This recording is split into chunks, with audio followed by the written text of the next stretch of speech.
Bem-vindos, meus amigos! Essa é a primeira aula do nosso módulo de cálculos. Serão 5 aulas.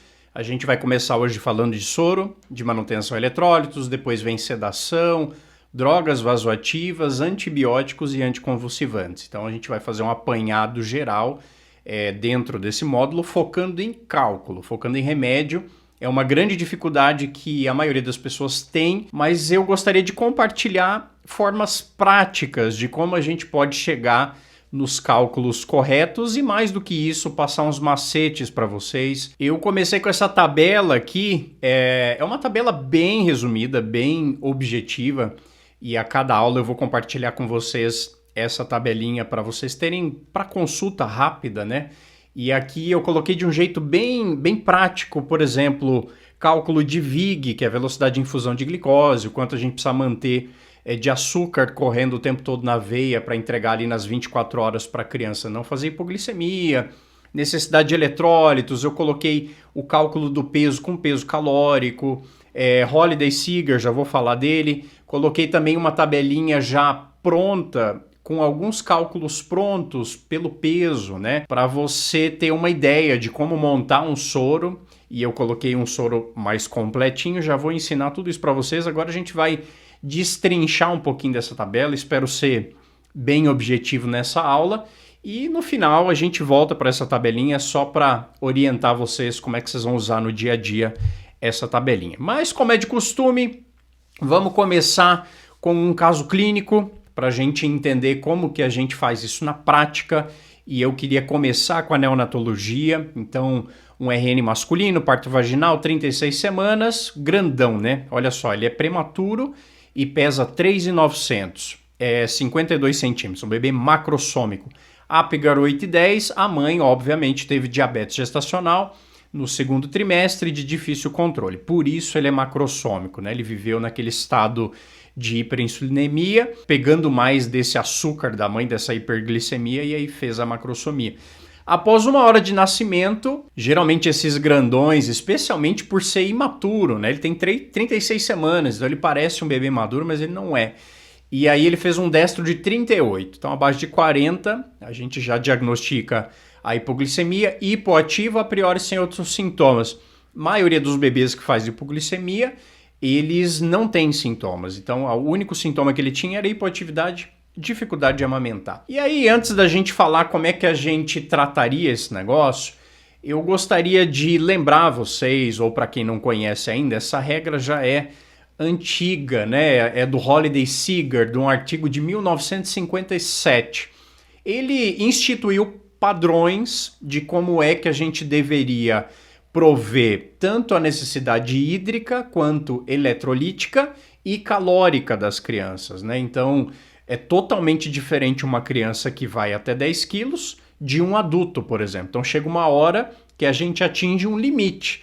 A criança de 10 quilos, por exemplo, ela precisa de 1.000 ml de manutenção para sobreviver nas 24 horas. Isso sem contar as perdas, né? Então, se a criança estiver com diarreia, vômitos, você aumenta 30%, 40% dessa oferta. Aí você pega um adulto, quanto é que um adulto em geral precisa para sobreviver? Pelo menos de manutenção hídrica, em torno de 2 litros.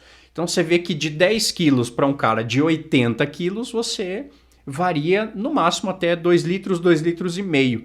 E aí, no meio disso, então você tem uma coisa que se chama peso calórico, que é justamente assim, uma pessoa de 80 quilos não vai precisar de 8 litros, ele vai precisar em torno de 2.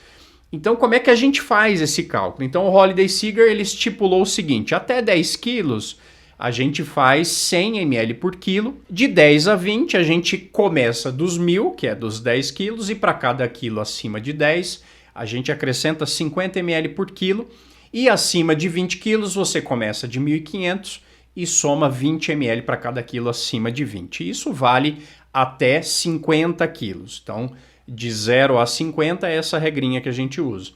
E o que é o peso calórico? Você vai fazer esse cálculo e dividir por 100. Esse é o peso calórico da pessoa. Então, por exemplo, uma pessoa de 10 quilos é exatamente 1.000 ml, então a quilocaloria são 10 quilos de peso calórico. Uma pessoa de 27 quilos, então você começa de 1.500 ml e tem 7 quilos acima de 20, você multiplica por 20. Então, a gente chega em 1.640 ml de necessidade. Então, você vê que a partir daí já não acompanha mais o peso, né? Então, não é que ele vai precisar de 2.700 ml, ele precisa de 1.640 respeitando o Holiday.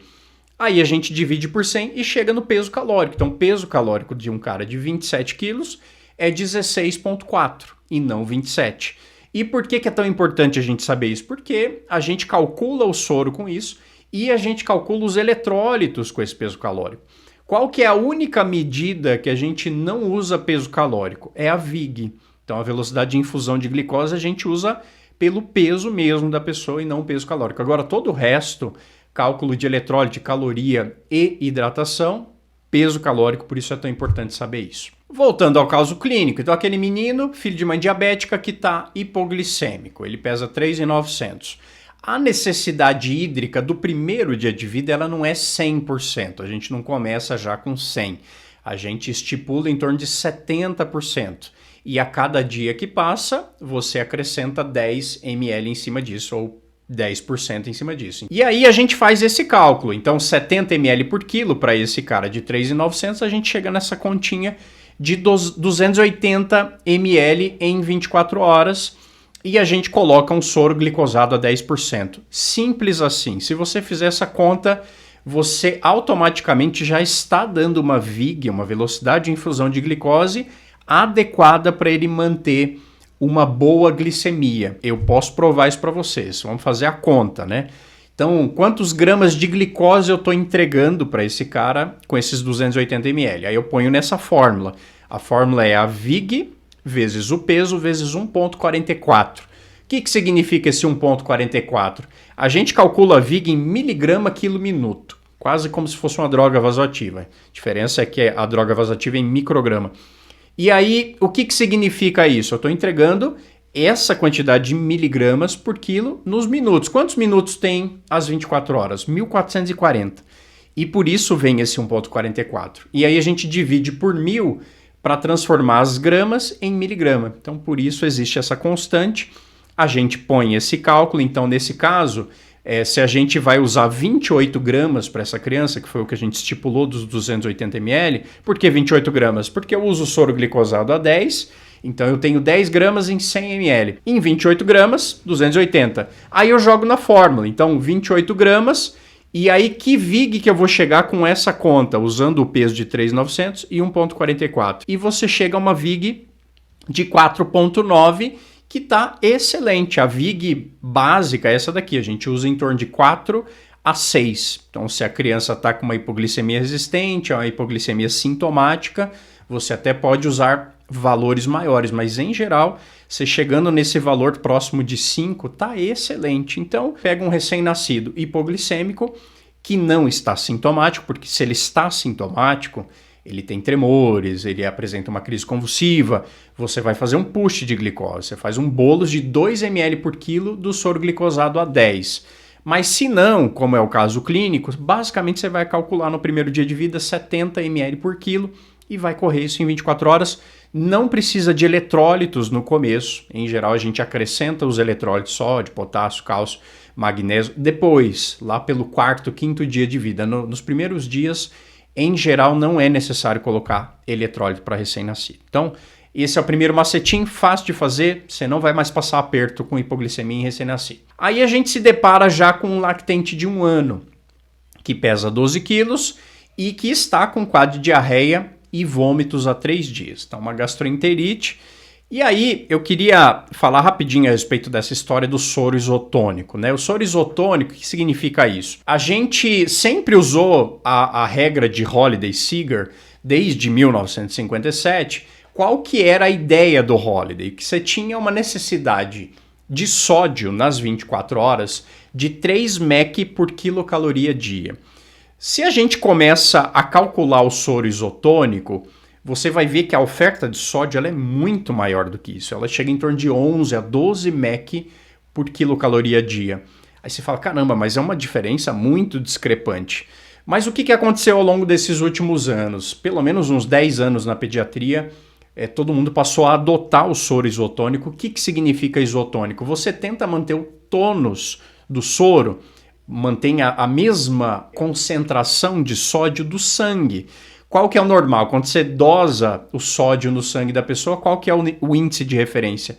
É em torno de 130 até no máximo 150, mas sempre fica ali no meio, 135 a 145. O que se pensou ao longo do tempo? Que as crianças, elas estavam fazendo muita hiponatremia. Então, se eu dou um soro que tem uma concentração muito menor do que isso, a criança, ela começa a cair o sódio. E essa hiponatremia, por mais que ela tenha sido menosprezada por muito tempo, ela pode ser sintomática.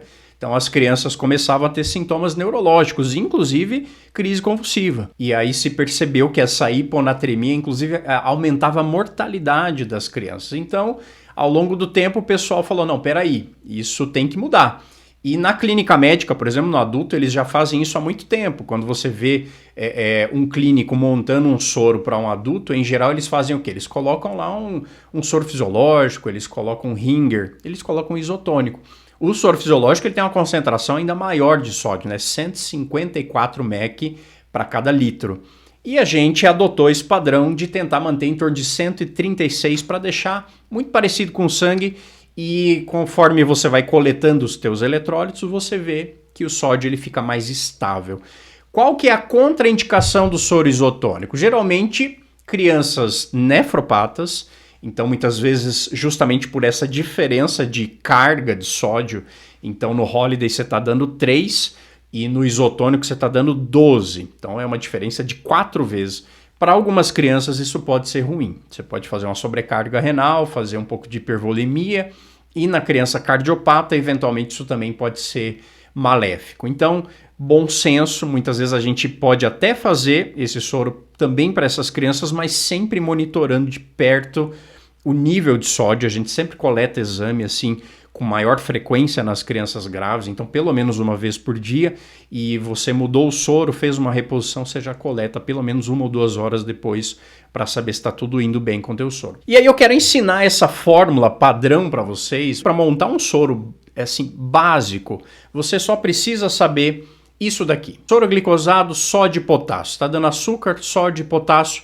Para um soro inicial, um soro que você está ali no pronto-socorro, você vai internar uma criança, você quer colocar pelo menos o básico para mantê-la hidratada, é só você saber essa fórmula padrão. Então a gente coloca 500 ml, até para facilitar para a enfermagem, né? Um frasquinho de 500 de um soro glicosado a 5%. Então as crianças maiores, elas já não precisam de tanta glicose para manter uma boa glicemia. Então a gente não usa para as crianças maiores um soro de 10%, a gente usa de 5%, 10% a gente deixa para os recém-nascidos.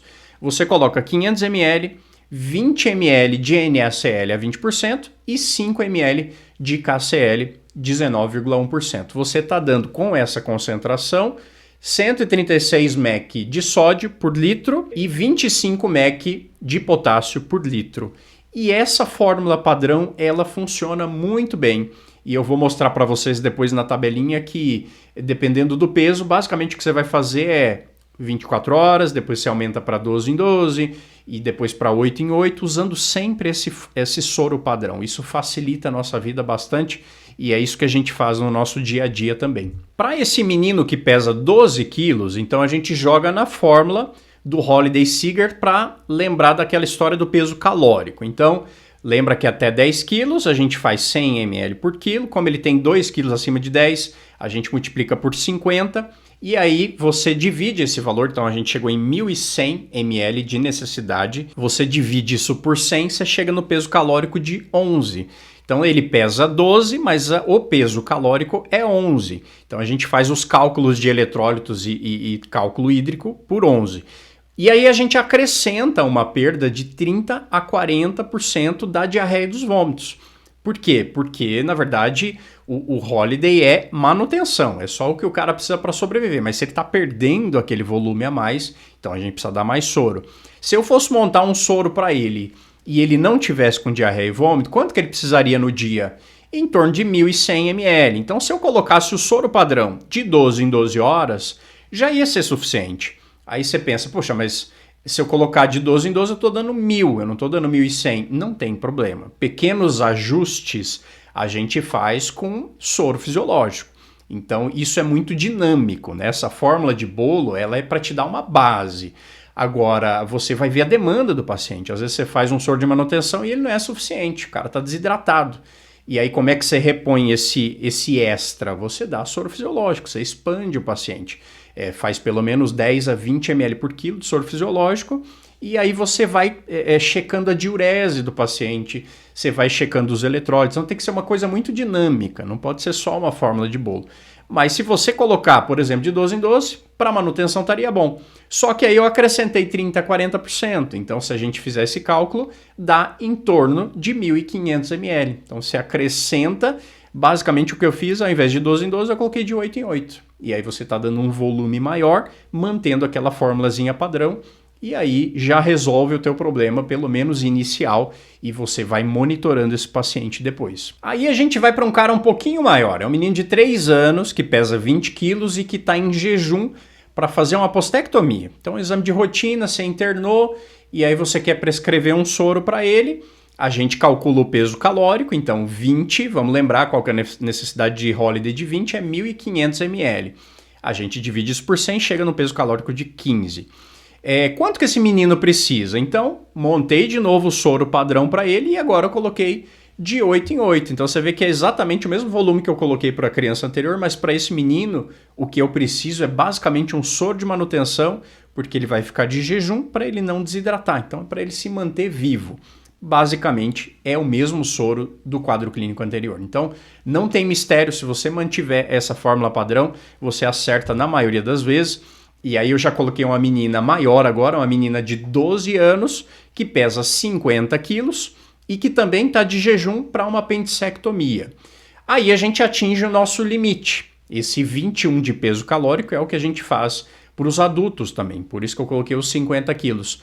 É só fazer o cálculozinho do Holiday. Então a gente chega de novo, 1.500 seria 20 quilos, você acrescenta 30 quilos e multiplica por 20, né, a mais de 20 quilos, então dá em torno de 600. Então, 1.500 mais 600 ml, a gente chega em 2.100 ml nas 24 horas. O peso calórico da menina é 21.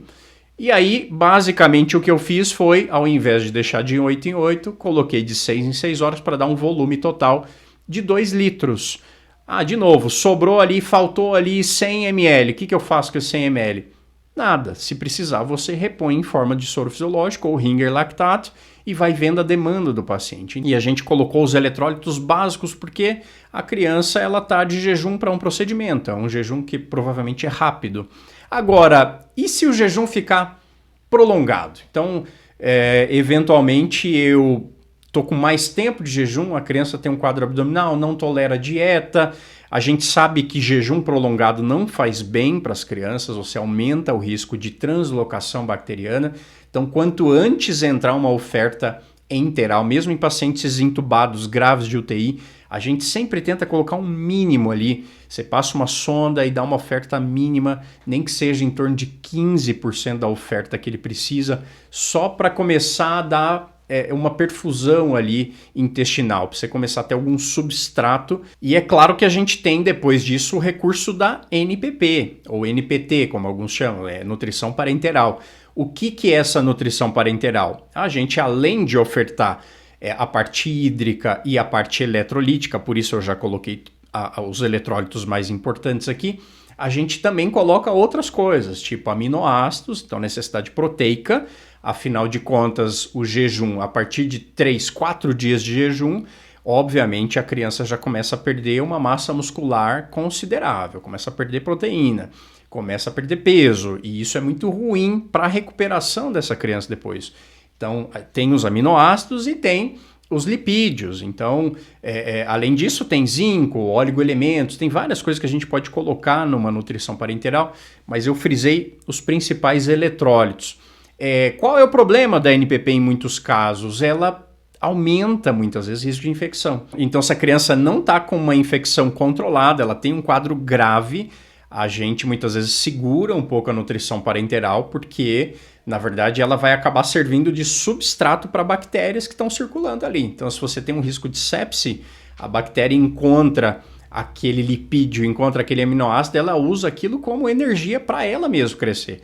Então, NPP pode aumentar risco de sepsia. Aí a gente tem que avaliar com muito cuidado qual é o melhor momento de entrar com a nutrição parenteral. Agora, o que a gente pode fazer nesse meio tempo? A gente pode ofertar os eletrólitos, então a gente aumenta um pouco a oferta de eletrólitos, a gente não vai trabalhar só com sódio e potássio, e a gente está dando a glicose. Então, em geral, isso mantém o paciente pelo menos num estado catabólico um pouco menor. E aí, no momento apropriado, a gente coloca os outros elementos de nutrição. Aqui eu coloquei a necessidade que o Holiday propôs desde o começo, então a gente precisaria, em teoria, de 3 mEq por quilocaloria de sódio, 2,5 de potássio, meio de cálcio, meio a 1 na verdade, 0,3 a 0,5 de magnésio, eu já coloquei o valor maior, e de fósforo 1 mEq por quilocaloria dia. Essa é a necessidade básica e aí você vê que é tudo calculado por quilocaloria, não é pelo peso do paciente. Por isso eu estou frisando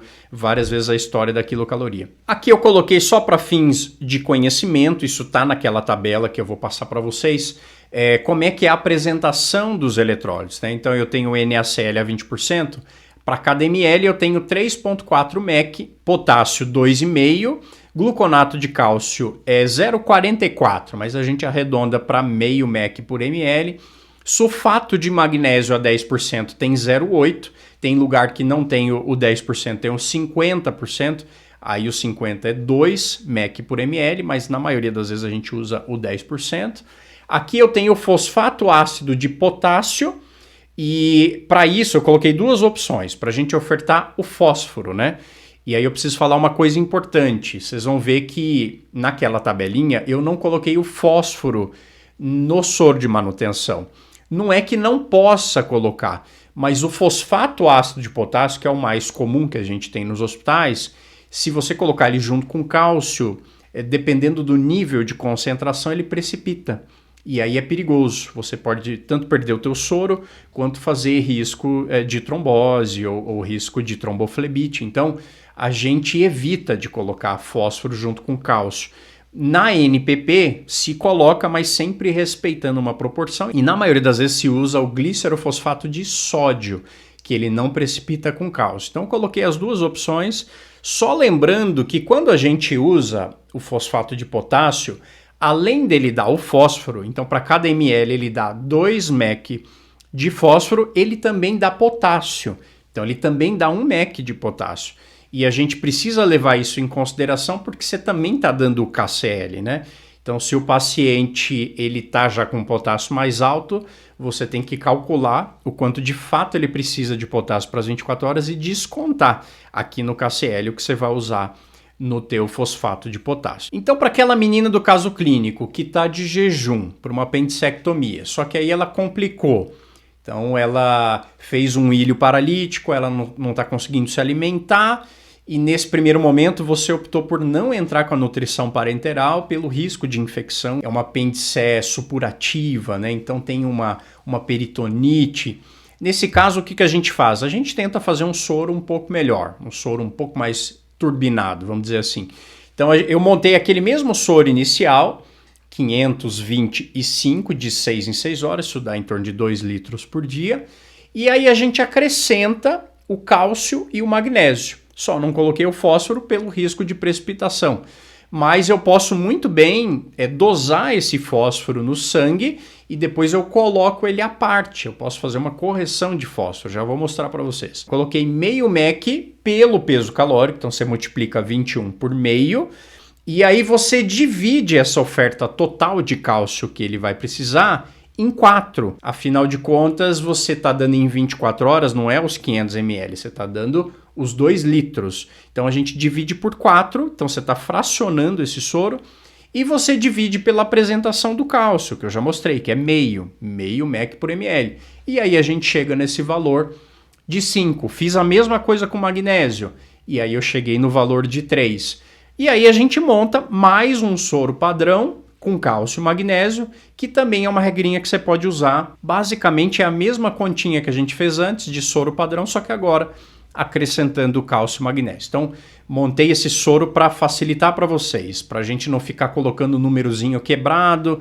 Isso dificulta para a enfermagem. aumenta a chance de erro, de manipulação, e na verdade até as contas ficam mais complicadas. Então se você seguir essa fórmula, então se ela pesasse 10 quilos, por exemplo, você podia simplesmente manter essa mesma forma de soro de 12 em 12 horas, para dar 1000 ml por dia. O único cuidado que a gente tem que ter aqui é que aí eu coloquei ali do ladinho, quando você calcula o quanto de sódio tem nisso aqui e o quanto de potássio tem nisso aqui, você chega em valores maiores, ó, 12, que é o que eu já falei do soro isotônico, e 4,5 de potássio. Então você está dando um pouco mais de potássio pela oferta diária.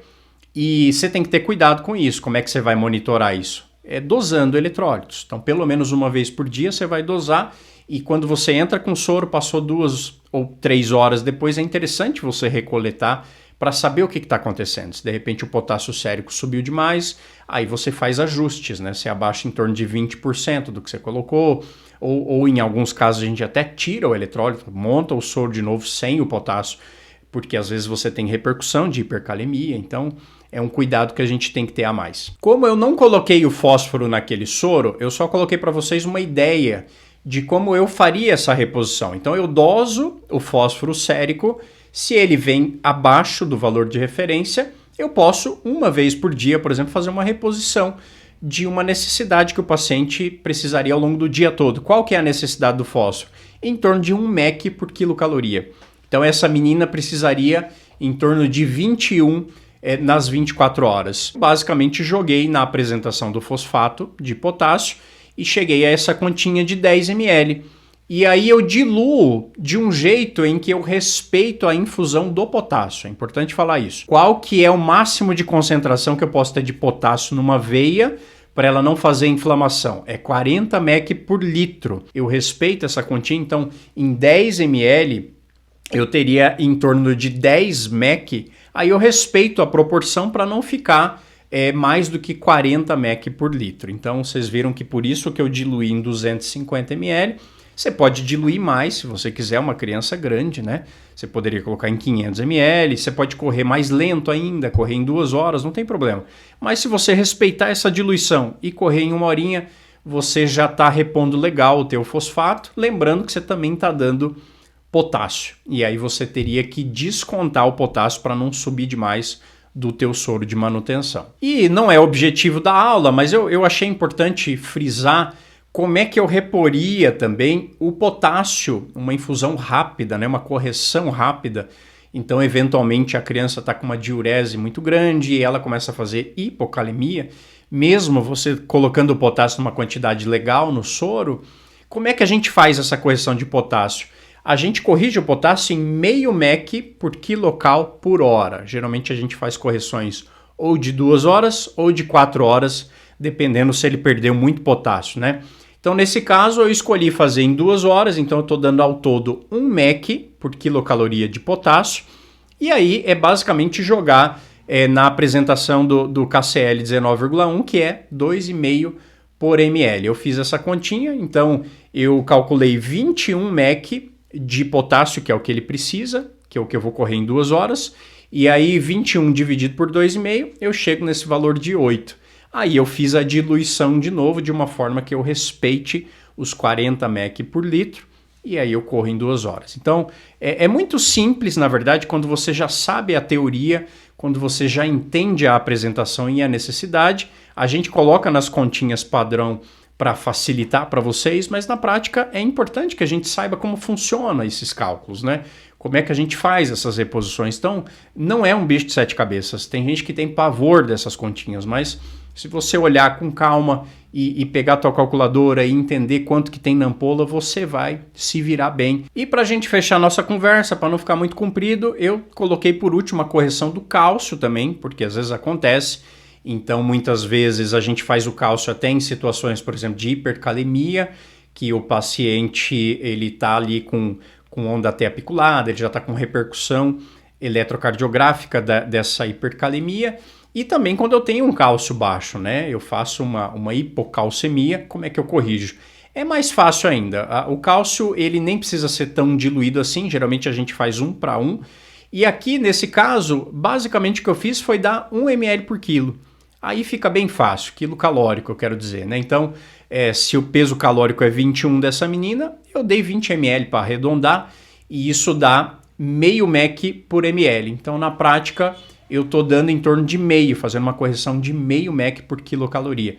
E aí você pode repetir essa correção. Então, você corre esse volume, 1 para 1, então 20 ml de cálcio com 20 de soro, corri em 1 hora, eu repito o meu exame, checo o cálcio, ainda veio baixo, posso repetir a correção. Então, correção de cálcio é ainda mais fácil, não precisa diluir tanto, a gente precisa ter mais cuidado com a diluição do potássio. E esse último slide é só para lembrar que a gente precisa fazer algo individualizado. Então, tem que coletar todo dia eletrólitos e especialmente após as correções, pelo menos a cada 2 horas pós-correção, você recoleta esses exames.